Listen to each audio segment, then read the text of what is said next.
নমস্কার বন্ধুরা, চম্পার ঘরোয়া রেসিপি চ্যানেলে আপনাদের সকলকে স্বাগত। আজকে বানাবো পলতার ডালনা। তার জন্য 2 আঁটি পলতা নিয়েছি। পলতাগুলোকে আমি এইভাবে কুচিয়ে নিয়েছি। তো আলু কেটে নিয়েছি, 2টো কাঁচকলা কেটে নিয়েছি, একটা বেগুন কেটে নিয়েছি। কড়াই তেল দিয়ে দিয়েছি, তেলটা গরম হয়ে গেছে। এইবার আলুগুলো তেলের মধ্যে দিয়ে দেবো।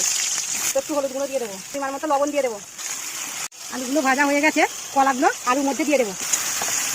আলু কলাটা ভাজা হয়ে গেছে, এর সাথে বেগুনগুলো দিয়ে একটু ভেজে নেব। আলু বেগুন কলা ভাজা হয়ে গেছে, এবার মশলাগুলো দিয়ে দেবো। 1 চামচ হলুদ গুঁড়ো দিয়ে দেবো, আদা জিরে কাঁচা লঙ্কা বাটা দিয়ে দেবো, ছোটো চামচের 1 চামচ ধনিয়া গুঁড়ো দিয়ে দেবো, অল্প একটু গুঁড়ো লঙ্কা দিয়ে দেবো। মশলাটা ভাজা হয়ে গেছে, জল দিয়ে দেবো, ঢাকা দিয়ে দেবো। ঢাকনাটা খুলে দেখবো সিদ্ধ হয়ে গেছে কিনা। আলু বেগুন কলাগুলো সিদ্ধ হয়ে গেছে, তেল দিয়ে দিচ্ছি। তেলটা গরম হয়ে গেছে, তেলের মধ্যে পলতা শাকগুলো দিয়ে দেবো। পলতা শাকগুলো একটু ভালো করে ভেজে নেবো। কড়াই তেল দিয়ে দিয়েছি, ফোড়নে 2টো তেজপাতা দেবো, 5 ফোড়ন দেবো। এবার সবজিগুলো ঢেলে দেবো। শাকটা দিয়ে দেবো, বড়িগুলো দিয়ে দেবো, অল্প একটু চিনি দিয়ে দেবো। ডালনাটা আমাদের হয়ে গেছে। আপনারা বাড়িতে এইভাবে বানিয়ে খাবেন। আমার চ্যানেলটাকে সাবস্ক্রাইব করুন।